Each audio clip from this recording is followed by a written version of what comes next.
वालेकुम क्लास। चलिए बेटा, आज आप लोगों का नया टॉपिक सॉल्ट हम पढ़ने जा रहे हैं। अब सॉल्ट, इससे पहले जो आपका चैप्टर था उसमें तीन चीजें आपने सीखनी थी, एसिड, बेस और सॉल्ट। तो ये जो चैप्टर नंबर 2 अभी चल रहा है उसके अंदर तीन चैप्टर के अंदर ही तीन चीजें, एसिड बेस सॉल्ट। एसिड सीख लिया, बेस सीख लिया, अब आपने सॉल्ट के बारे में सीखना है। ऑल दो हम बेसिक इंट्रोडक्शन शुरू में, जब आपके ये चैप्टर शुरू हो रहा है तब मैं बता चुका था एसिड क्या है, बेस क्या है, सॉल्ट क्या है। अब हम सॉल्ट को डिटेल में सीखने जा रहे हैं कि आपके पास जिस तरह डिटेल में हमने एसिड सीखा, एसिड आपके पास क्या है, बेस क्या है, फिर उनसे रेलेवेंट थ्योरीज सीखी और भी दीगर चीजें, फिर उससे रेलेवेंट पीएच का टॉपिक आ गया। तो अब आपका नेक्स्ट टॉपिक है इस चैप्टर का और लास्ट टॉपिक है, दैट इज सॉल्ट। और सॉल्ट से रेलेवेंट कुछ चीजें हम पढ़ेंगे यहाँ पर ऑब्वियसली। बहरहाल सॉल्ट के ऊपर आ रहे हैं। सॉल्ट क्या है? सॉल्ट एक प्रोडक्ट है न्यूट्रलाइजेशन का। जब भी न्यूट्रलाइजेशन होगा, एसिड और बेस आपस में रिएक्ट करेंगे, आपको सॉल्ट और वाटर बना के देंगे। वाटर क्यों बनता है? क्योंकि आपके एसिड में हाइड्रोजन आयन और बेस में हाइड्रोक्सिल आयन, ये दोनों परेशान कुन चीजें हैं, ये दोनों आपको तंग करते हैं, तो आप इनको आपस में मिला के neutral substance that is water बना लेते हैं। फिर वाटर जब बन जाता है, आपको साइड में बाय प्रोडक्ट सॉल्ट मिलता है। मेन गोल क्या था? एसिड और बेस में, एसिड के अंदर हाइड्रोजन आयन, बेस के अंदर हाइड्रोक्सिल आयन, ये दोनों तंग कर रहे थे आपको। आपने इन दोनों को आपस में मिला के वाटर में कन्वर्ट किया, वाटर न्यूट्रल हो गया। तो मेन कन्वर्जन आपकी ये थी बेसिक। लेकिन साथ ही साथ आपको बाय प्रोडक्ट मिलता है सॉल्ट। तो सॉल्ट आपका अब यहाँ पर पढ़ा जा रहा है कि सॉल्ट है क्या। सॉल्ट जिस तरह एसिड कहते हैं कि आपके पास खट्टा होता है, बेस कहते हैं कड़वा होता है, उसी तरह सॉल्ट कहते हैं नमकीन होता है। सॉल्ट की अपनी एक टेस्ट है, तो सॉल्ट का अपना एक यूनिक टेस्ट है, तो आप उसको कहते हैं कि ये नमकीन टेस्ट रखता है, सॉल्टियर है। तो सॉल्टी टेस्ट मतलब नमकीन टेस्ट है, ये अपनी एक करेक्टरिस्टिक इसकी हो गई। सॉल्ट आपके पास बनता है जब भी एसिड और बेस आपस में रिएक्ट करेंगे। तो ये सारी चीजें मैं आपको पढ़ा चुका हूँ डायरेक्ट। अब हम नोट्स पे आ रहे हैं या किताब पे आ रहे हैं, क्योंकि मैंने आपको टाइप्स ऑफ सॉल्ट भी पढ़ा दी थी, एसिड, बेसिक और एसिडिक, बेसिक और न्यूट्रल सॉल्ट। तो एसिड से, यानी कि अगर आपके पास आपका स्ट्रॉन्ग एसिड है और वीक बेस है, तो आपका एसिडिक सॉल्ट बनता है। ये सारी बातें हम पीछे कर चुके हैं। तो अब इन्हीं चीज को यहाँ पर जल्दी से देखते हैं किताब के अंदर या नोट्स में। तो सॉल्ट की डेफिनेशन मैं आपको बता चुका हूँ। सॉल्ट आपके पास क्या है? जब भी एसिड और बेस आपस में रिएक्ट होंगे तो आपको एक inorganic substance, inorganic substance, organic salt भी मिलते हैं, बहरहाल बेहतर ये होगा आयनिक सब्सटेंस मिलेगा। आयनिक सब्सटेंस का मतलब क्या है? फॉर एग्जांपल NaCl आपके पास एक सॉल्ट है, सोडियम और क्लोरीन आपस में रिएक्ट करेंगे, NaCl जब बनेगा तो NaCl is a ionic compound. तो आयनिक कंपाउंड अगर आप वहां पर उसको कह रहे हैं, तो बेसिकली सॉल्ट एक आयनिक कंपाउंड है और इसमें आयनिक बॉन्ड होता है। जाहिर है आयनिक कंपाउंड में आयनिक बॉन्ड ही होगा, तो सॉल्ट आपके एक आयनिक कंपाउंड है। और जाहिर है उसमें कैटाइन और एनाइन का जिक्र होता है। कैटाइन, कैटाइन का मतलब क्या है? कि आपका एक अपना इलेक्ट्रॉन ट्रांसफर करेगा, यानी डोनेट करेगा। और एनाइन का मतलब क्या है? वो इलेक्ट्रॉन एक्सेप्ट करेगा। आयनिक कंपाउंड में ट्रांसफर ऑफ इलेक्ट्रॉन होता है। ये सारी चीजें नाइन में पढ़ के आए हैं आप लोग। एक आपके पास कोवलेंट कंपाउंड होते हैं, कोवलेंट बॉन्ड के अंदर शेयरिंग ऑफ इलेक्ट्रॉन होते हैं, यानी कि वहां पर शेयरिंग होती है, यहाँ पर ट्रांसफर होता है, दोनों में फर्क है। तो कैटाइन और एनाइन का जो यहाँ पर जिक्र आया वो इसीलिए आया क्योंकि ये आयनिक कंपाउंड है। या आप ये भी कह सकते हैं कि आपके पास जब एसिड और बेस आपस में न्यूट्रलाइज होंगे तो आपको सॉल्ट मिलेगा। ये दो डेफिनेशन है, किताब ने भी दी हुई है। आप दोनों को एक बना के मिला के भी लिख सकते हैं, आप दोनों को अलग अलग भी लिख सकते हैं। बेहतर क्या है, दोनों को मिला के एक ही डेफिनेशन बना लें। बहरहाल आपको सॉल्ट में बता चुका हूँ होता क्या है, डेफिनेशन भी हम पढ़ चुके हैं, एक्सप्लेनेशन में आपको इससे पहले कई दफा बता चुका हूँ कि मेरे पास जब भी सॉल्ट बनाना है तो एसिड और बेस आपस में आपको रिएक्ट करवाना पड़ेगा, लेकिन लाजमी नहीं। तो एसिड जब भी बेस के साथ रिएक्ट करेगा तो आपका यहाँ पर इरिवर्सिबल रिएक्शन होगा, रिवर्सिबल नहीं होता, तो आपको सॉल्ट और वाटर मिलेगा। याद रहे कि आपके पास जो रिएक्शन है दैट इज इरिवर्सिबल।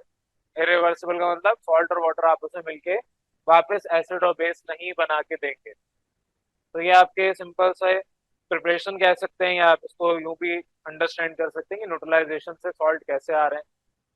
बाकी इतनी डेप्थ में मैं आपको यहाँ पर लिखवा नहीं रहा। एक एग्जांपल अगर चाहते हैं तो जो हम यूज करते आ रहे हैं वो यूज कर लेते हैं। चलें दूसरी यूज करते हैं। एसिड आप ले लें HCl और यहाँ पर आप ले लें फॉर एग्जांपल KOH, हमने बेस चेंज कर दिया, या आप इसमें से HNO3 ले लें, बेशक HNO3। तो आपके यहाँ पर पोटेशियम और नाइट्रेट आपस में रिएक्ट करके पोटेशियम नाइट्रेट बना के देंगे, साथ ही साथ आपको वाटर मिलेगा। ये पोटेशियम नाइट्रेट ये सॉल्ट होता है, जाहिर आयनिक कंपाउंड है। तो यहाँ पर आपके पास सॉल्ट इस तरीके से आता है, बेसिकली आपका एसिड में से हाइड्रोजन आयन निकला, यहाँ से हाइड्रोजन आयन निकला, और यहाँ से हाइड्रोक्सिल आयन निकला, ये दोनों आपस में मिल के वाटर बना के देते हैं, और फिर आपके पास ये बाय प्रोडक्ट बनता है सॉल्ट। तो अब एक्सप्लेनेशन किताब की आपने इसी चीज को मैंने जो बताया है अंग्रेजी में लिखा हुआ है, आपने इसको पढ़ लेना है। तो न्यूट्रलाइजेशन रिएक्शन होता है, एग्जांपल और भी किताब ने दी हुई है, मैंने तो एक रैंडम दी है। आपके पास NaOH प्लस HCl, एक एसिड है एक बेस है, HCl acid NaOH base, salt NaCl plus water बना के देगा। ये बकिया जितनी भी आप एग्जांपल्स देख रहे हैं, आपको सॉल्ट पोटेशियम सल्फेट मिल रहा है, कैल्शियम नाइट्रेट मिल रहा है, ये सारे के सारे सॉल्ट हैं, और इनके साथ आपको वाटर मॉलिक्यूल अटैच नजर आएगा, वाटर मॉलिक्यूल साथ में बराबर में।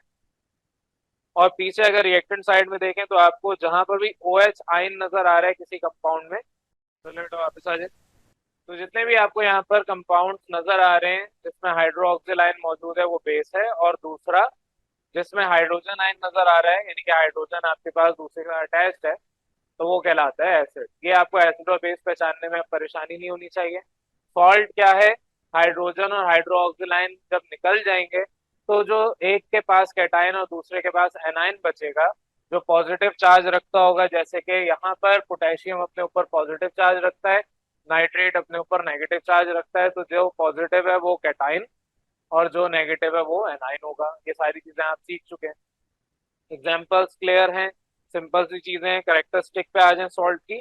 करेक्टरिस्टिक आप प्रॉपर्टीज भी कह सकते हैं, लेकिन करेक्टरिस्टिक क्या है वही जो किताब में लिखी है उसको समझा रहा हूँ। तो पहली करेक्टरिस्टिक आपके पास ये आ गई जो डेफिनेशन में भी दी कि सॉल्ट आपका आयनिक कंपाउंड है, और आयनिक कंपाउंड है तो क्रिस्टलाइन फॉर्म रखते हैं, इनका क्रिस्टल स्ट्रक्चर होता है कोई ना कोई, तो क्रिस्टलाइन फॉर्म रखते हैं, तो compound found in crystalline form.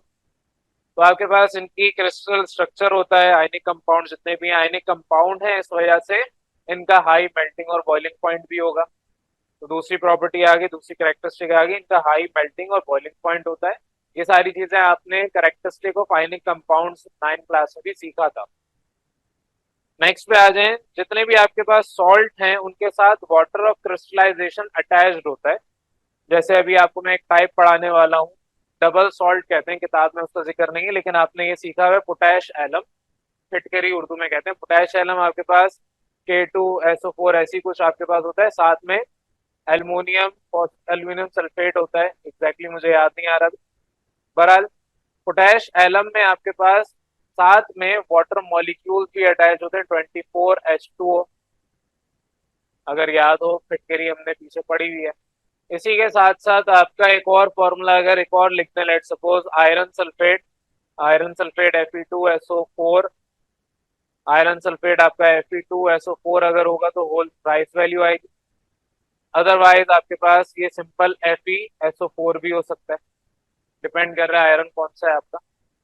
अगर साथ में आपके पास H2O इस तरीके से लिखा हुआ है, ये दो एग्जांपल्स मैंने आपको बताई, 24 और 7H2O, तो जितने भी आपके सॉल्ट हैं, डबल सॉल्ट इसको कहा जाता है, उनके साथ ये वाटर मॉलिक्यूल अटैच्ड होता है। ये वाटर मॉलिक्यूल आप निकाल नहीं सकते, निकाल सकते हैं लेकिन हीट करना पड़ेगा, और हीट करने से जो स्ट्रक्चर है इसका वो खराब हो जाएगा। फॉर एग्जाम्पल, अगर आपने कभी फिटकरी ली हो और उसको तवे पे जलाया हो, अपनी नजर उतारी हो, पुराने जमाने के लोग नजर उतारने के लिए ये काम किया करते थे, तो अगर आप फिटकरी लें और उसे तवे पे रख के जला दें, या वैसे भी आप उसको हीट करें, तो जो स्ट्रक्चर पहले क्रिस्टलाइन फॉर्म था, फिटकरी आपने अगर कभी देखी हो तो क्रिस्टलाइन फॉर्म की होती है, और जब आप उसको जला दी वो अपनी क्रिस्टलाइन फॉर्म ब्रेक करके अमॉर्फस फॉर्म में आ जाएगा। अमॉर्फस फॉर्म का मतलब कोई उसका स्ट्रक्चर नहीं होगा। तो यहाँ पर आपके पास ये जो वाटर मॉलिक्यूल बीच में ट्रैप हो जाते हैं, ये ट्रैप हो जाते हैं, जितने ही वाटर मॉलिक्यूल बीच में ट्रैप हो जाते हैं वो वाटर मॉलिक्यूल अब स्ट्रक्चर का हिस्सा बन जाते हैं, और इस वाटर मॉलिक्यूल की वजह से आपका क्रिस्टल का स्ट्रक्चर बेसिक आता है इन सॉल्ट के केसेस। तो बहरहाल अगर कभी आपने इस तरह की एग्जांपल और भी देखी हो, कभी अगर आप स्विमिंग कर रहे हो, स्विमिंग करते हैं तो पानी आपके कपड़ों के अंदर एब्जॉर्ब हो जाता है। आप उसे जितना ही निचोड़ लें, कुछ कर लें, उसको आप कुछ भी करके पानी सारा निकाल दें, फिर भी उसके अंदर वाटर मॉलिक्यूल्स ट्रैप हो जाते हैं। और वाटर मॉलिक्यूल्स ट्रैप जो हो जाते हैं उनको निकालने का एक ही तरीका बचता है, आप उसे सुखा दें छत पे, तो जो हीट है वो उसको निकाल देगी। अब इन स्ट्रक्चर के अंदर जो वाटर मॉलिक्यूल है, इसको सूरज की रोशनी से हम नहीं निकाल सकते। जो सोलर एनर्जी हमारे पास आ रही है उस हीट एनर्जी से हम इसको नहीं निकाल सकते, हमें इजाफी एनर्जी देनी पड़ती है। दोनों सूरतों में, चाहे आप अपने कपड़े सुखाएं, उसमें भी हीट देके अपने कपड़ों से पानी निकाल लें, इसमें भी अगर आपको पानी निकालना है तो इसमें भी अगर पानी निकालना है तो आपका हीट करना पड़ेगा। तो बहरहाल आपके पास ये एक और टाइप है सॉल्ट की, जो कि डबल सॉल्ट आगे आएगा, इसमें तो बहरहाल नहीं है, मैं आपको आगे वैसे ही बता दूंगा। तो यहाँ पर हम करेक्टरिस्टिक के ऊपर बात कर रहे थे। जितने भी सॉल्ट हैं ज्यादातर उनके अंदर ये वाटर मॉलिक्यूल्स पाए जाते हैं, और इन वाटर मॉलिक्यूल्स को हम कहते हैं water of crystallisation. Water of crystallisation का मतलब क्रिस्टल बनाने में जो वाटर इस्तेमाल हो रहा है, तो उसको वाटर ऑफ क्रिस्टलाइजेशन कहते हैं। बहरहाल ये जो आपकी क्रिस्टल की शेप है इन वाटर मॉलिक्यूल्स की वजह से होती है। बहरहाल आगे और भी मजीद कहा हुआ है, एग्जाम्पल दिए हैं वो आपने खुद देखना है कि number of water molecules her salt के अंदर स्पेसिफिक होंगे, और उस वजह से फॉर्मूला भी आपके केमिकल फॉर्मूला स्पेसिफिक हो जाएगा। एक तो मैंने आपको यहाँ पर एक दो लिख के दे दिए, ये दो लिखे में कि आपके पास 24H2O है। अब ये 24 से 22 नहीं हो सकता, 20 नहीं हो सकता, जो स्ट्रक्चर है वो चेंज हो जाएगा अगर करने भी जाएंगे। एक फिक्स यूनिट होता है, एक फिक्स क्वांटिटी होती है वाटर की जो अटैच होती है। सिमिलरली आपको यहाँ पर और भी एग्जांपल दिए कॉपर सल्फेट की और कैल्शियम सल्फेट की। कॉपर सल्फेट के साथ 5 मोल्स ऑफ वाटर लगेगा, और कैल्शियम सल्फेट के साथ 2 मोल्स ऑफ वाटर लगेगा। ये आपको एग्जांपल्स दीजिए। आप 5 मोल्स को उल्टा नहीं कर सकते, आप 5 को 2 नहीं कर सकते, 2 को 5 नहीं कर सकते, क्योंकि उतना ये अपनी जगह पे एक्सेप्ट होने ही नहीं देगा। बहरहाल नेक्स्ट पे आ रहे हैं, लास्ट आपकी करेक्टरिस्टिक जो गिवन है, सॉल्ट आपके न्यूट्रल कंपाउंड्स होते हैं। जाहिर है न्यूट्रलाइजेशन वर्ड ही क्या है, न्यूट्रल बनाना है। न्यूट्रलाइजेशन में न्यूट्रल का वर्ड क्यों आ रहा है, क्योंकि आपके जो यहाँ पर प्रोडक्ट मिल रहा है वो दोनों न्यूट्रल है। आपका सॉल्ट न्यूट्रल है क्योंकि वाटर भी साथ में अटैच है, वाटर भी न्यूट्रल है। पहले एसिड था फिर बेस था, एसिड और बेस रिएक्ट करके जो अपनी करेक्टरिस्टिक थी वो खो देंगे, और आपको न्यूट्रल सॉल्ट और वाटर बना के देंगे। तो जितने भी सॉल्ट हैं मेजॉरिटी केसेस में न्यूट्रल होते हैं, यही चीज यहाँ पर लिखी है। लेकिन ये लाजमी नहीं है, आपके पास एसिडिक सॉल्ट भी हैं, बेसिक सॉल्ट भी हैं, न्यूट्रल तो है ही। वो टाइप्स में आगे डिस्कस करते हैं। यहाँ पर मजीद आपसे क्या है कि सॉल्ट्स आपके ज्यादातर न्यूट्रल कंपाउंड्स हैं, और इनके पास यहाँ पर बताया हुआ है कि अगर पॉजिटिव और नेगेटिव आइंस यानी कि कैटाइंस और एनाइंस इक्वल क्वांटिटी में नहीं होंगे, तो आपके पास यहाँ पर जो न्यूट्रल है वो भी चीजें चेंज हो सकती हैं। लेकिन न्यूट्रल का वर्ड तो चेंज नहीं होगा, लेकिन लाजमी है कि आपके पास बैलेंस आउट होना चाहिए सॉल्ट। सॉल्ट आयनिक फॉर्म में नहीं हो सकता। आयनिक फॉर्म में मतलब क्या है, यहाँ पर मैं कह रहा हूँ KNO3 पोटेशियम नाइट्रेट, आप एक और सॉल्ट ले लें, आप NaCl ले लें, आप इसके अलावा कोई भी ले लें, NaCl के अलावा आप एक और कॉपर सल्फेट ले लें, दोनों सूरतों में जो पॉजिटिव है उतना ही नेगेटिव है, जो पॉजिटिव है उतना ही नेगेटिव है। और अगर इन केस जो पॉजिटिव है, यहाँ लिख देता हूँ, जो पॉजिटिव है वो नेगेटिव के बराबर ना हो, क्योंकि पोटेशियम, एक पोटेशियम की वैलेंसी +1 होती है, तो दो आपको पोटेशियम रखने पड़ेंगे, यानी कि माइनस, सॉरी +1 तो है लेकिन मल्टीप्लाई बाय 2 करना पड़ेगा, क्योंकि दो आप पोटेशियम के आयंस ले रहे हैं, और ये आपका -2। तो पॉजिटिव और नेगेटिव आयंस की क्वांटिटी क्वांटिटी ना नहीं अगर हो पा रही, तो क्वांटिटी के बजाय उनकी वैलेंसी ये बराबर होनी चाहिए। इधर हमारे पास एक कॉपर और एक सल्फेट आयन था, यहाँ पर एक सोडियम और एक क्लोरीन था। तो नंबर पॉजिटिव और नेगेटिव आयन बराबर थे, लेकिन नंबर बराबर ना भी हो, वैलेंसी बराबर होनी चाहिए, यही जुमला यहाँ पर लिखा हुआ है। ये तो मैं सल्फेट बार बार दे रहा हूँ, आप कोई और ले सकते हैं। आप लेट सपोज सल्फेट के अलावा कोई और आयन ले लें, सल्फाइड ले लें, सल्फाइड तो वैसे कम ही होता है, आयोडाइड ले लें, तो पोटेशियम आयोडाइड बन जाएगा। लेकिन अगर मैं कह रहा हूँ नहीं मुझे कैल्शियम आयोडाइड बनाना है, तो मुझे नंबर ऑफ आयंस बढ़ाने या कम करने पड़ेंगे। तो बहरहाल ये सिंपल सा आपके पास पॉइंट था, अगर इसको अंग्रेजी में जो मैंने ट्रांसलेट किया पढ़ लें आपको समझ आ जाएगा। ये सिंपल सी कैरेक्टरिस्टिक्स थी। अब नेक्स्ट पे हम टॉपिक पे आ रहे हैं, सारे छोटे छोटे टॉपिक्स हैं जो कि आपको साथ साथ पढ़ा रहा हूँ। अब नेक्स्ट है आपकी प्रिपरेशन। तो यहाँ तक अभी जो हमने पढ़ा है वो आपके कैरेक्टरिस्टिक पढ़ लिए हैं, इसके साथ साथ आपको मैंने एक्सप्लेनेशन एग्जांपल दे दिए हैं। अब हम आ रहे हैं प्रिपरेशन पे। तो प्रिपरेशन आपके पास कैसे होगी, एक तरीका ऊपर ही लिखा हुआ है, कैसे न्यूट्रलाइजेशन से होगी। आप एसिड और बेस लें, दोनों को आपस में रिएक्ट करें, आपके पास सॉल्ट बन जाएगा। प्रिपरेशन का एक मेथड आ गया। एग्जाम्पल वही वाली ले लें, वरना किताब में अलग दिए तो अलग आप एग्जाम्पल याद करें। दूसरा क्या है, आप मेटल के आयंस भी ले सकते हैं और उससे भी अपना सॉल्ट बना सकते हैं। फॉर एग्जाम्पल, अगर मैं मेटल आयन लूं, लेट सपोज जिंक का एक एग्जाम्पल लेते हैं, किताब में बाद में आएंगे, पहले एग्जाम्पल देखते हैं। जब भी आप किसी एसिड को मेटल के ऊपर डालेंगे तो वो एसिड उसके साथ रिएक्ट करके आपको सॉल्ट बना के देगा, साथ में आपको हाइड्रोजन गैस मिल जाएगी। ये आपके पास एक सिंपल सी कैरेक्टरिस्टिक कह लें या प्रिपरेशन कह लें। ये जो हाइड्रोजन गैस है, अक्सर ये रिएक्शन आपके जो गुब्बारे होते हैं, गुब्बारे वाला जो बाहर बेच रहा होता है उड़ने वाले बलून्स, तो उनके अंदर इस रिएक्शन के थ्रू हाइड्रोजन आती है। तो ये तो बहुत कॉमन रिएक्शन है जो कि ऑलमोस्ट हर इंसान कर सकता है खुद से। और गुब्बारे वाले तो ज्यादातर यही रिएक्शन कर रहे होते हैं। वो क्या करते हैं, सिलेंडर लेते हैं, उसमें उन्होंने जिंक, ज़ाहिर मेटल है, वो पाउडर करके डाल देना होता है। एसिड की वो एक बॉटल डाल देते हैं, सिलेंडर क्योंकि अच्छा खासा वॉल्यूम का होता है, बड़ा सा होता है, उसको ढक्कन बंद कर देते हैं। ढक्कन तो खैर नहीं, उसमें वाल्व होता है, वो बंद कर देते हैं। वाल्व बंद करने के बाद ये तो आपके पास रिएक्ट करके सॉल्ट है नीचे ही रह जाएगा, अंदर हाइड्रोजन गैस भरना शुरू हो जाती है। वो हाइड्रोजन गैस ये निकाल लेते हैं और उससे गुब्बारे भर के आपको दे देते हैं। बहरहाल गुब्बारे डायरेक्ट तो नहीं भरे जा सकते, हाइड्रोजन गैस अलग सिलेंडर में भरी जाती है। मैं एग्जांपल दे रहा हूँ कि आपके पास हाइड्रोजन की प्रिपरेशन एक ये भी है, लाजमी नहीं है हाइड्रोजन इसी तरीके से आता हो, और भी तरीके से आता है। मेन क्या है प्रिपरेशन, कैसे आएगा सॉल्ट, मेटल को एसिड के साथ रिएक्ट करवा दें। अब आ रहे हैं आपकी किताब में, उसमें भी यही सारी चीजें बताई हैं, मेटल को एसिड के साथ रिएक्ट करवा दें। मेटल तो खैर यहाँ पर जिक्र नहीं है, मैंने एक एग्जांपल आपको दे दी। यहाँ पर आपको क्या, मेटल ऑक्साइड ले लें, मेटल ले लें, या मेटल हाइड्रो ऑक्साइड ले लें, इनमें से कुछ भी ले सकते हैं। मैंने आपको एग्जैक्टली मेटल यूज करवाया है। किताब ने कहा है कि आप अपने मेटल, या तो मेटल ऑक्साइड मेटल लें, या फिर मेटल ऑक्साइड लें, या मेटल हाइड्रो ऑक्साइड लें। Metal hydro oxide for example calcium hydroxide ले लें, ये भी आपका मेटल ही है कैल्शियम। जिंक हाइड्रोक्साइड ले लें, ये भी मेटल हाइड्रोक्साइड है। मेटल ऑक्साइड लेना है, आप कॉपर क्यूप्रस ऑक्साइड ले लें, आप कैल्शियम ऑक्साइड ले लें, मैग्नीशियम ऑक्साइड ले लें। तो एक और यहाँ पर हम देख लेते हैं मैग्नीशियम ऑक्साइड। मैग्नीशियम ऑक्साइड जब आप एसिड के साथ, चलें उसमें H2SO4 ले लेते हैं, H2SO4 आपका एसिड है, तो आपके पास मैग्नीशियम सल्फेट और साथ ही साथ आपको H2O वाटर मिलेगा। ये आपकी सिंपल सी एक और एग्जांपल आ गई प्रिपरेशन। तो जर्नलाइज चीजें याद कर लें, लाजमी नहीं किताब की एग्जांपल ही आप लें, आप कोई भी एग्जांपल लिख सकते हैं खुद से।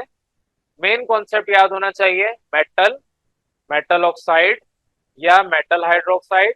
इसके अलावा भी ये हो सकता है मेटल कार्बोनेट्स हो गया, मेटल बाइकार्बोनेट्स हो गया। तो इसके अलावा और भी चीजें आ सकती हैं, लाजमी नहीं कि यही हो। तो इतनी सारी एग्जांपल्स आप में, कोई आपकी दिल चाहता है आप कोई भी इसमें से ले लें, किताब से लें या खुद से बनाए। तो यहाँ पर आपके पास किताब ने मेटल ऑक्साइड यानी कैल्शियम ऑक्साइड कहा हुआ है, पोटेशियम हाइड्रोक्साइड यानी कि metal hydroxide itself is a base. Potassium hydroxide क्या है, बेस ही तो है। तीसरा आपको बैरियम कार्बोनेट का है, बैरियम कार्बोनेट आपके पास क्या है, मेटल, बैरियम मेटल है, मेटल कार्बोनेट।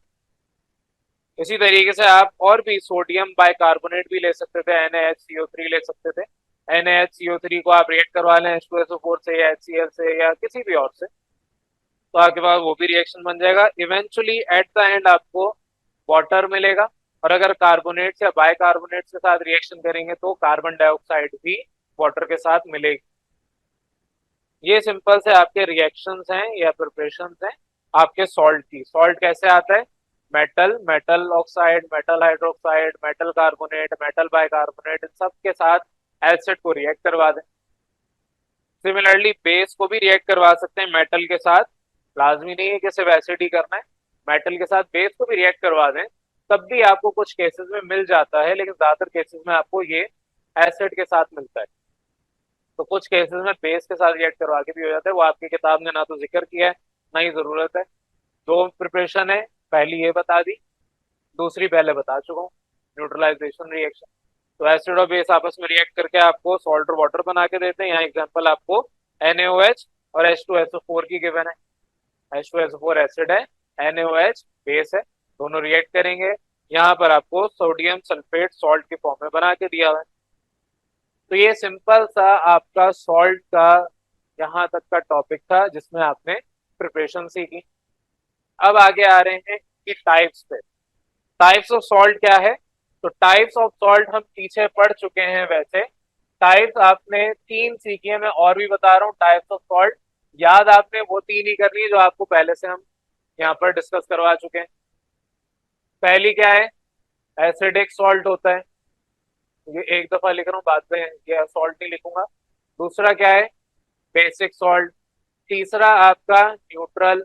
ये तीन तो आपने याद करनी है और आपने इसको प्रॉपर नोट भी करना है। नोट तो खैर सभी करना है, लेकिन आपने याद इन तीन को करना है। इसके अलावा आपके पास और भी होते हैं, जैसे अभी मैंने पढ़ाया डबल सॉल्ट आपके पास होता है। इसके अलावा आपके पास कॉम्प्लेक्स सॉल्ट्स भी होते हैं। और भी सॉल्ट की टाइप होती होगी तो वो यहाँ पर आपके अभी ध्यान में नहीं आ रही, लेकिन और भी आपके टाइप्स होते हैं। इसके साथ साथ ये जो डबल सॉल्ट है ये क्या है? जब आपके दो एक जैसे, बल्कि यहाँ लिखा हुआ है ये डबल सॉल्ट है।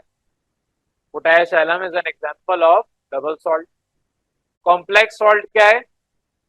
कॉम्प्लेक्स सॉल्ट कहते हैं जब आपके ट्रांजिशन एलिमेंट्स शामिल हो जाएं और वो एक उनका कॉम्प्लेक्स स्ट्रक्चर होता है। तो अगर इस तरह के सॉल्ट्स आपको मिल रहे हैं उन्हें कॉम्प्लेक्स कहा जाता है, क्योंकि इतनी डेप्थ में आपने पढ़ा नहीं है। तो बस यहाँ पर अभी मैं आपका ये टाइप्स का टॉपिक स्टॉप कर रहा हूँ यहाँ तीन तक। ये आपके वैसे इजाफी मैंने आपको बता दिए होते हैं, एक दो और भी टाइप होती होंगी, लेकिन अभी मेरे जहन में ना तो आ रही है ना ही आपको जरूरत है, तो बस यहाँ तक स्टॉप कर रहे हैं। इन तीन को पहले समझते हैं। पहला क्या है? Acidic salt. एसिडिक सॉल्ट कैसे आता है? जब आपके पास वीक बेस स्ट्रॉन्ग एसिड के साथ रिएक्ट करेगी। मैं शॉर्ट नोटेशन लिख रहा हूँ, स्ट्रॉन्ग एसिड है प्लस वीक बेस है। बेसिक सॉल्ट कैसे मिलेगा? जब वीक एसिड होगा और स्ट्रॉन्ग बेस होगा। न्यूट्रल कब मिलेगा? जब स्ट्रॉन्ग एसिड और स्ट्रॉन्ग बेस दोनों एक साथ होंगे। ये याद रखना है, जब भी स्ट्रॉन्ग एसिड और स्ट्रॉन्ग बेस आपस में मिलेंगे आपको न्यूट्रल सॉल्ट बना के देंगे।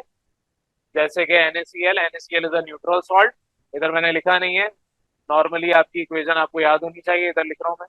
जब भी आपके पास strong acid HCl is a strong acid और आपके पास यहाँ पर NaOH ये आपका स्ट्रॉन्ग बेस है, तो NaCl is a neutral salt plus water, तो जाहिर इटसेल्फ बनेगा ही। तो न्यूट्रल सॉल्ट तब बनता है जब स्ट्रॉन्ग एसिड और स्ट्रॉन्ग बेस दोनों आपस में रिएक्ट करें। अब साथ साथ अपने नोट्स या किताब को भी देखें कि बोर्ड भर गया है और जगह इतनी है नहीं। नेक्स्ट आपका है, उल्टा चल रहा हूँ, बेसिक सॉल्ट। बेसिक सॉल्ट कब मिलेगा? जब आपके पास वीक एसिड होगा, स्ट्रॉन्ग बेस होगा। स्ट्रॉन्ग बेस NaOH हो गया, KOH हो गया, यानी ऐसी बेस जो कंप्लीटली आयनाइज कर दे अपने हाइड्रोक्सिल आयन को। तो यहाँ पर आपके पास ये वीक बेस जब रिएक्ट करेगा, सॉरी वीक एसिड रिएक्ट करेगा स्ट्रॉन्ग बेस के साथ, वीक एसिड स्ट्रॉन्ग बेस, तो आपको बेसिक सॉल्ट बना के देगा। डेफिनेशन साथ साथ देख रहे हैं, बेसिक सॉल्ट क्या है? जिसके अंदर बेसिक नेचर ज्यादा हो। बेसिक नेचर कब ज्यादा होगी? जब बेस की क्वांटिटी या बेस की स्ट्रेंथ ज्यादा होगी। ठीक है, एक ग्रुप है दो दोस्तों का या तीन दोस्तों का, उसमें अगर दो बच्चे थोड़े हेल्थी हैं, ताकतवर हैं, तीसरा बेशक कमजोर हो, तो वो तीन बच्चों का ग्रुप स्ट्रॉन्ग ही माना जाएगा फिजिकली। एक अगर रस्सी पकड़ के खिंचवाएं तो उन दो के ताकतवर होने की वजह से वो ज्यादा स्ट्रेंथ के साथ पुल कर सकते हैं उसको, बजाय तीसरा बेशक कमजोर क्यों ना हो। लेकिन दूसरी साइड उस रस्सी के मैं तीन में से एक ताकतवर बच्चे को रख दूं और दो कमजोर बच्चे, तो क्या होगा? रस्सी जो खींच रहे हैं, जहां पर दो यानी कि जहां स्ट्रेंथ ज्यादा होगी वहां पर आपकी रस्सी ज्यादा पोटेंशियल के साथ खींची जाएगी। तो एसिड में भी जिसकी स्ट्रॉन्ग स्ट्रेंथ होगी, स्ट्रेंथ ज्यादा होगी, यानी कि बेस यहाँ पर अगर स्ट्रेंथ उसकी ज्यादा है, बेस स्ट्रॉन्ग है, तो आपके पास सॉल्ट भी बेसिक मिलेगा। तो ये आपके पास डेफिनेशन भी सिंपल सी है कि आपके पास डिस्टिंक्टली बेसिक इन नेचर का मतलब वाजे नजर आ रहा है कि आपके पास जो सब्सटेंस है उसमें बेस स्ट्रेंथ ज्यादा है और दूसरा जो एसिड है वो कम है। तो ऐसे आप जितने भी सोल्यूशन होंगे वो आपको आपस में रिएक्शन करके जो भी सॉल्ट देंगे that will be basic in nature. Salt कभी भी ऐसे नहीं है कि इन दोनों को आपने मिलाया सॉल्ट मिल गया। सॉल्ट पानी के अंदर डिजोल्व हुआ हुआ मिलता है आपको। आप ये दोनों सब्सटेंस आपस में मिला दें एसिड बेस, आपको NaCl अलग से नहीं मिलेगा जैसे आप अपने खाने में नमक उंगली से पकड़ के डालते हैं। वो एक है ना शेफ जो उंगली से पकड़ के यूं डालता है, मशहूर हुआ था काफी। आपको ऐसे नमक नहीं मिलेगा, आपको नमक इस पानी में डिजोल्व हुआ मिलेगा। आप ये पानी पियेंगे, इंतहाई ज्यादा समंदर वाली फीलिंग आएगी आपको। जैसे समंदर में डुबकियां लगाते हैं और पानी मुंह या नाक में चले जाए तो फीलिंग आती है अलग सी, वो फीलिंग यहाँ पर आएगी, वो टेस्ट यहाँ पर आएगा। तो बहरहाल अगर ये न्यूट्रल जैसे के तो न्यूट्रल सॉल्ट का टेस्ट जाहिर है वो सॉल्टियर ही होगा, लेकिन जो बेसिक सॉल्ट है उसके टेस्ट में थोड़ा सा कड़वापन होगा। सिमिलरली इसका अपोजिट कर लें एसिडिक सॉल्ट। एसिडिक सॉल्ट क्या है? जब स्ट्रॉन्ग एसिड वीक बेस के साथ रिएक्ट करे, जो भी आपका सोल्यूशन है उसमें एसिड की नेचर ज्यादा होनी चाहिए और जो सोल्यूशन बनेगा अगर आप उसको टेस्ट करें तो उसमें थोड़ा सा खट्टापन होगा। तो ये तीसरी टाइप है एसिडिक सॉल्ट की। तो आपकी किताब ने तीन टाइप ऑफ सॉल्ट आपको पढ़ाए, एसिडिक, बेसिक और न्यूट्रल। अब इनको हम किताब या नोट्स में देख रहे हैं। न्यूट्रल की डेफिनेशन सिंपल सी है, जब आपका कंप्लीट आयनाइजेशन हो जाएगी, कंप्लीट न्यूट्रलाइजेशन हो जाएगी और आपको जो रिएक्शन है वो सॉल्ट आपको बना के देगा with the help of strong base और स्ट्रॉन्ग एसिड। एग्जाम्पल सॉल्ट की यहाँ पर बताई हुई है। न्यूट्रल सॉल्ट की पीएच मालूम करेंगे, सॉल्ट की अक्सर हम पीएच मालूम नहीं करते, लेकिन फिर भी अगर पीएच मालूम करेंगे तो उसकी पीएच 7 आएगी। एसिडिक सॉल्ट जो भी होगा उसकी पीएच 1 और 7 के दरमियान होगी। बेसिक सॉल्ट जितने भी होंगे उनकी पीएच 7 और 14 के दरमियान होगी। एग्जैक्टली 7 न्यूट्रल की होती है जो एग्जांपल्स गिवन है जैसे कि NaCl, KCl और भी आगे आगे जितने भी दीगर हैं। एसिडिक सॉल्ट में भी यही सारी चीजें, एसिडिक सोल्यूशन आपका थोड़ा सा होगा और आपका यानी एसिडिक नेचर होगी। एग्जाम्पल बताया हुआ है आपके एसिडिक सॉल्ट की, अमोनियम क्लोराइड हो गया, कैल्शियम नाइट्रेट और सोडियम बाइसल्फेट, ये सारी एग्जाम्पल्स हैं आपके। बेसिक सॉल्ट में अगेन जैसे आ गया सोडियम एसिटेट हो गया, पोटेशियम कार्बोनेट हो गया, ये सारे आपके बेसिक सॉल्ट की एग्जाम्पल्स हैं। तो यहाँ पर आपके ये सिंपल से टाइप्स ऑफ सॉल्ट का टॉपिक कंप्लीट होता है। अब ये तो टाइप्स ऑफ सॉल्ट था टॉपिक। अब अगले टॉपिक पे आ रहे हैं दैट इज इनके यूजेस। यूजेस मैं आपको वन बाय वन सारे नहीं पढ़ाऊंगा, ये आपका काम है। मैं चंद इनके इंपॉर्टेंट यूजेस आपके सामने डिस्कस कर लूंगा, जैसे कि यहाँ पर किताब में आपको बहुत सारे दिए हुए, मैं सारे नहीं पढ़ाऊंगा। हम कुछ यहाँ पर देख रहे हैं। पहला फर्टिलाइजर में यूज होता है, जाहिर है सॉल्ट आपके पास फर्टिलाइजर की बहुत एक स्पेशल और बहुत आपके जरूरत की चीज है। अगर आप सॉल्ट उसमें नहीं फर्टिलाइजर में स्पेसिफिक डालेंगे तो आपकी ग्रोथ भी नहीं होती, जैसे कि यूरिया। यूरिया आप खाद में डालते हैं, फर्टिलाइजर क्या है, खाद ही तो है। तो आपके पास कुछ आपके फर्टिलाइजर, केमिकल फर्टिलाइजर हैं जिसमें आपके सॉल्ट्स यूज किए जाते हैं। जितने भी आपके किसान हैं वो इस तरह के फर्टिलाइजर इस्तेमाल करते हैं ताकि आपकी जो फसल है उसकी ग्रोथ अच्छी हो। तो आपकी एग्जांपल यहाँ पर बताई हुई है कि अमोनियम क्लोराइड हो गया, अमोनियम नाइट्रेट, अमोनियम फॉस्फेट, इसके साथ साथ आपके और भी आगे लिखा हुआ है। ये सारे आपके सॉल्ट हैं और वो रिक्वायर्ड होते हैं फर्टिलाइजर। सबसे ज्यादा आपके जो फर्टिलाइजर यूज होता है वो NPK, एन का मतलब नाइट्रोजन, पी का मतलब फॉस्फोरस, के का मतलब पोटेशियम। तो ये वाला फर्टिलाइजर है, ये जाहिर सॉल्ट होते हैं इनके। दूसरा इनका इस्तेमाल पेस्टिसाइड्स को, पेस्टिसाइड्स का मतलब क्या है, जो भी आपके जो पौधे वगैरह हैं या दरख्त वगैरह हैं जिसमें फल लगते हैं कुछ भी इस तरह का, वहां पर कीड़े मकोड़े आ जाते हैं, कुछ ऐसे कीड़े पौधे खा जाते हैं जो आपके खाने वाले फ्रूट्स होते हैं। फॉर एग्जाम्पल अक्सर आप देखेंगे कीनू के जो फल जब निकलना होता है, जो आपका फ्रूट है वो बिल्कुल तैयार होने वाला होता है, वो आपके कीड़े खा जाते हैं। तो उनको मारने के लिए आप ये पेस्टिसाइड्स वगैरह ये इस्तेमाल करते हैं, सॉल्ट्स वगैरह। तो ये सॉल्ट क्या करते हैं, आपके इंसेक्ट्स हो गए, बैक्टीरियाज हो गए और दीगर पेस्टिसाइड्स, इनको मारने के लिए, खत्म करने के लिए इस्तेमाल होते हैं। साथ ही साथ फफूंद लग जाती है, फंगस वगैरह, ऐसे पौधे जो कि यूजलेस होते हैं लेकिन खुद से ग्रो हो जाते हैं, कभी अगर आपने खेती बाड़ी जाके देखी हो या अपने घर पे आपने पौधे उगाए हो, कुछ ऐसे यूजलेस पौधे उग जाते हैं जो आपने नहीं उगाए होते, उन्हें कहते हैं वीड्स। तो ये वीड्स यूजलेस पौधों को कहा जाता है, उन्हें आप खत्म करने के लिए भी ये सॉल्ट इस्तेमाल करते हैं। साथ ही साथ आपको बताया हुआ एग्जाम्पल्स आप खुद पढ़ लें।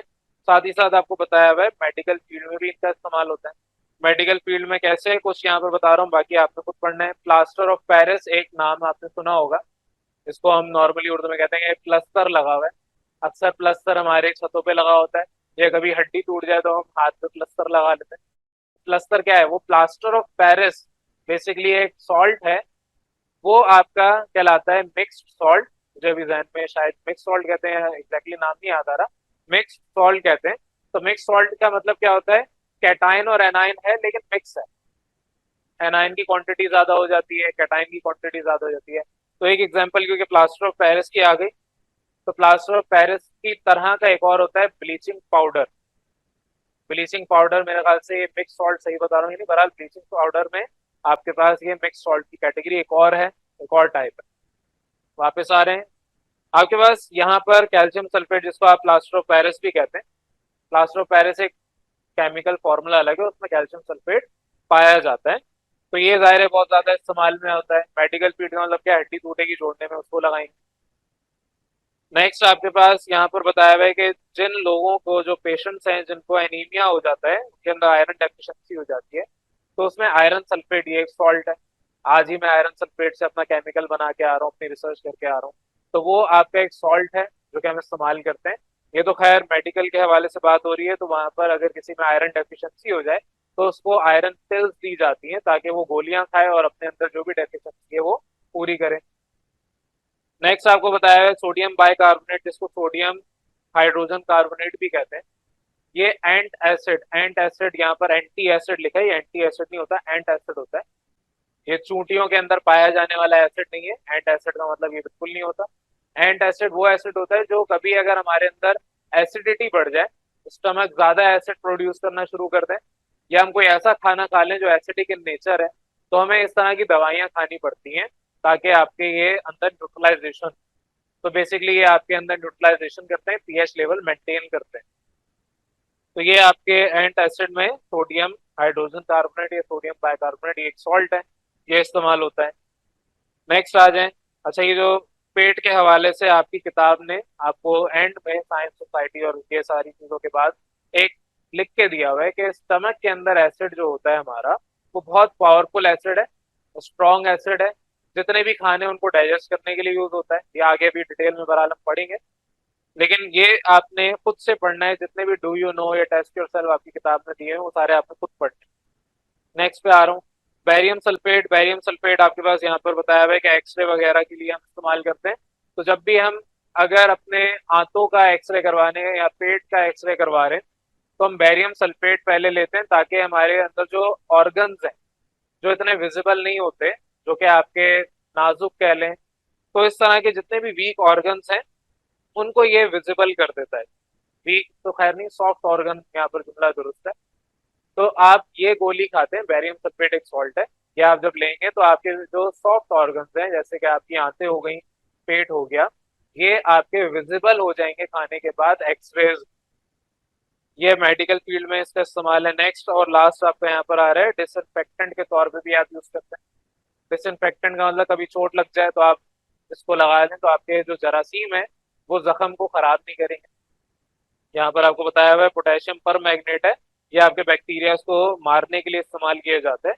कभी अगर चोट लग जाए तो पोटेशियम पर मैग्नेट हम इस्तेमाल करते हैं उस पट्टी के ऊपर बांधने के लिए, ताकि खून, ज़ाहिर है खून में और दीगर चीजें अट्रैक्ट होती हैं और बैक्टीरिया अट्रैक्ट होते हैं, वो चीजें आपके वो बैक्टीरिया वगैरह अट्रैक्ट ना हो, इसलिए आप अपने पोटेशियम पर मैग्नेट यूज करते हैं। पोटेशियम पर मैग्नेट अगर कभी आपने लैब में देखा हो तो पर्पल कलर का होता है। ये सारे इसके यूजेस हैं, और यहाँ पर ये सिंपल सा जो टॉपिक था सॉल्ट का वो आज आपका कंप्लीट हो जाता है। इधर सॉल्ट के टॉपिक में, क्योंकि ये आपके चैप्टर का तीसरा हिस्सा था, एसिड पढ़ लिया, बेस पढ़ लिया, सॉल्ट। सॉल्ट मैंने आपको एक ही लेक्चर में सारा पढ़ाया है क्योंकि ये सब हम पहले से इस पूरे चैप्टर में कहीं ना कहीं सीख चुके हैं। तो यहाँ पर इस सॉल्ट के टॉपिक में किसी को कोई कंफ्यूजन